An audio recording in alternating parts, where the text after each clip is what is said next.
recently bought a 16-inch M1 Pro MacBook Pro in 2026, and after using it for over a month, it has easily been the best investment I have made in a long while. Let me start by addressing the elephant in the room. Why didn't I go for the M4 or the M5 MacBook Pro? Short answer, I couldn't easily afford a brand new M5 MacBook Pro.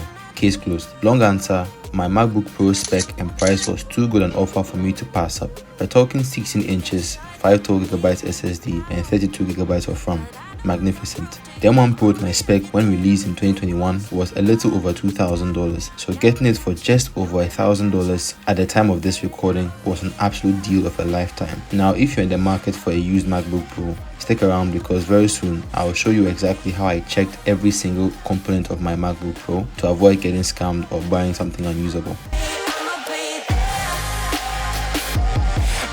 It isn't a secret that a lot of MacBook Pro owners have battery anxiety.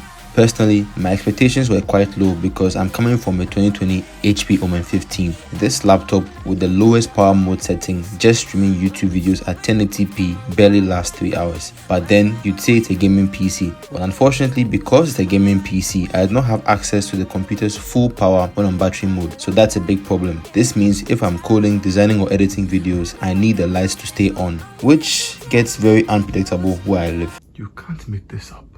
As a result, my concentration gets disrupted and I need to relocate to a nearby cafe or lounge area, and I'd have to carry this large power brick with me. Anyway, I still love my HP and that's enough bashing. I bought my MacBook Pro with a cycle count of 75 and a battery health of 88. For a 5-year-old laptop, I cannot complain. I do not consider myself a tech reviewer, so I'm not going to abuse my computer with crazy battery testing. However, using it in my day-to-day workflow, which comprises of apps like Slack, Figma, Brave, Chrome, Notion, VS Code, DaVinci Resolve, Zoom, WhatsApp, Telegram, all opened and running at the same time, my battery tends to drain about 25% approximately every 3 hours, therefore lasting for about 10 to 12 hours, sometimes even up to 14 hours if all I'm doing is normal web browsing, video playback, or using it as a speaker.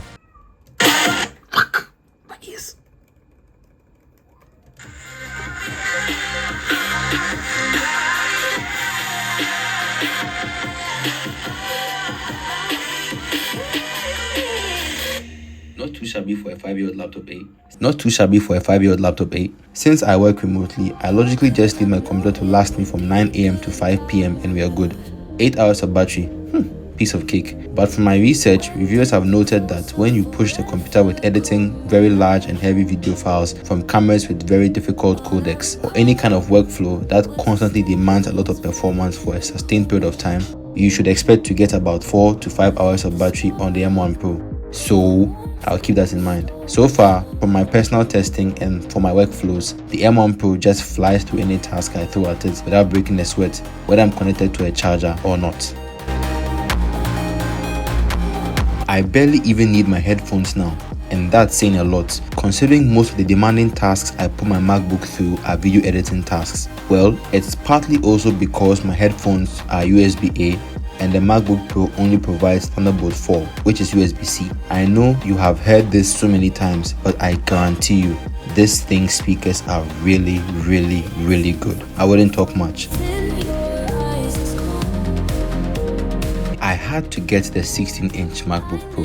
My first ever MacBook was an 11-inch 2015 MacBook Air, and you could say I made it work. I was still in my sophomore year learning UI UX design and how to code with it, so I didn't really need a lot of space back then. But my tolerance and ability to manage screen real estate was developed during that period of my life. I have had the privilege to use a 13-inch M4 MacBook Air and a 14-inch M4 MacBook Pro, which belonged to my colleagues back in university. As a result, I have seen the appeal with having a small and thin form factor, which makes them so light, especially the M4 MacBook Air, and so convenient to carry around, especially as a student or professional that travels a lot. However, I prefer the extra screen real estate because it makes so much sense with editing multiple video and audio tracks on multiple timelines. Color grading DaVinci Resolve, primarily because the nodes can get very compact and difficult to manage if you have a small screen, and even being able to split your screen and see the changes you are making in real time.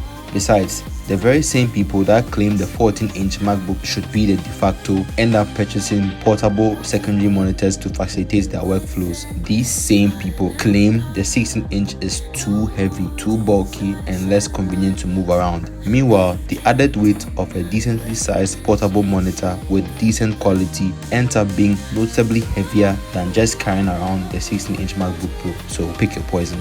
For me, I chose the 16-inch MacBook Pro. I would say the only spec I wish I found and paid for was a 1TB variant. For someone who does a lot of video editing, UI UX design, and web development, the first ceiling I will hit will definitely be storage. You see, the M1 Pro MacBook Pro is no longer in production, so finding a very good spec in mint condition in Ghana is very hard to come by because the owners of such MacBooks do not have plans to sell them. And if you do find a good spec for a low amount of money, there's most definitely some kind of problems you might have to deal with later, so beware. But I would definitely get a really fast external SSD so I could edit off of them instead of overloading my storage eventually. But so far, so good. Laptop performance is undoubtedly a very debated topic in the internet space. MacBook versus gaming laptops, which is better? The answer is very simple. It depends on you, the buyer. You can watch hundreds of reviews on YouTube, scroll through multiple threads on X, argue all you like, but you, the consumer, will always be the deciding factor. I did a lot of research, so you don't have to spend a lot of time doing the same. There are a lot of gaming laptops from a vast number of brands all over the globe, each with varying build quality, reputation, brand image, and performance. But there is only one company with one reputation when it comes to Apple. It somehow feels like in almost every category of consumer technology, Apple sits alone whilst the rest of the world is constantly trying to outcompete them. Take Apple versus Android. That is Samsung, Google Pixel, Xiaomi, etc. Even though there may be some laptops, some phones even, that outshine Apple devices in some very specific categories, there is barely a MacBook Air, MacBook Pro, Mac Mini, or Mac Studio that has an M attached to its processor name that is of inferior build quality. Even the latest MacBook Neo is breaking the internet and is really making people rethink how $500 laptops should be made. This is the kind of reputation in a laptop manufacturer I was looking for. There are amazing gaming laptops on the market, but given that I live in a country where there is a possibility for the lights to go out unannounced, coupled with the fact that gaming laptops are only as useful when there is a presence of a power supply as well as enough privacy so you don't disturb your coworker with your loud fans.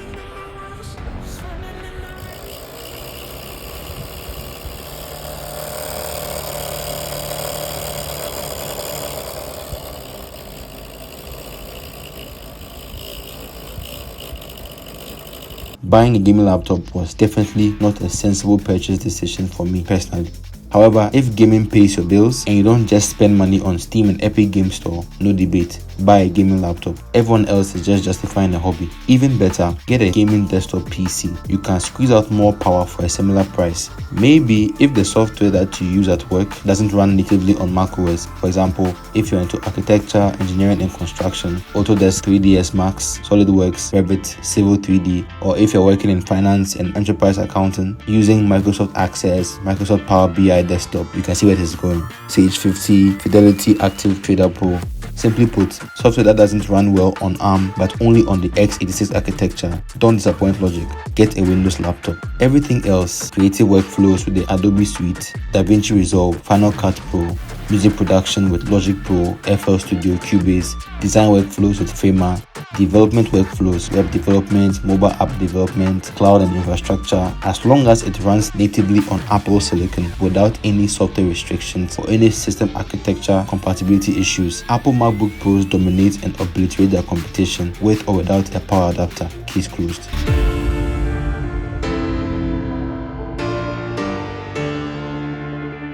Now, as I promised a couple minutes ago, let me show you how I checked this M1 Pro MacBook Pro when I was on the hunt for one. I have also added a link to the description below to a really good resource that helped me keep a good checklist of what to inspect and how you can do the same if you're in the market for a used one.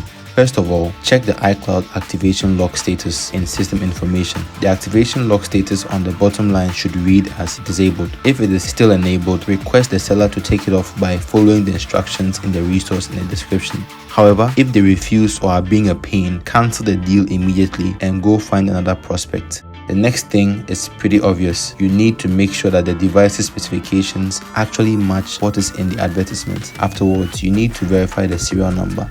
The next thing you should test is your keyboard. For that, I use this website called Key Tests. Just make sure your keyboard is set to an English layout. You then would want to test your speakers by connecting to Wi-Fi and playing music that has a good amount of bass, treble and mid-range, as well as opening Photo Booth to test if the cameras are working fine. Once all these test cases are passing, you have to check if the device is subject to an MDM, Mobile Device Management, or DEP, Device Enrollment Program. This is just as important as checking whether a device is activation locked or not. Both outputs should return no. If any has a yes, run away. Finally, erase the Mac using erase all content and settings and you should be good to go. Pro tip, you could also run an Apple diagnostic test by following the steps laid out on their website. This has been a long video and my eyes are about to fall off their sockets. Honestly, I couldn't be happier. I'm excited not just for what this machine can do, but for what I'm about to do with it. The ideas, the projects, the value I'm bringing to my audience. This is just the beginning. So if this video helped you in any way, join the family, subscribe, and more importantly, start learning, start building, start stacking those wins little by little, because one day you'll look back at this moment and realize starting was where it all changed. I'm praying for you. I'll see you at the top. Cheers.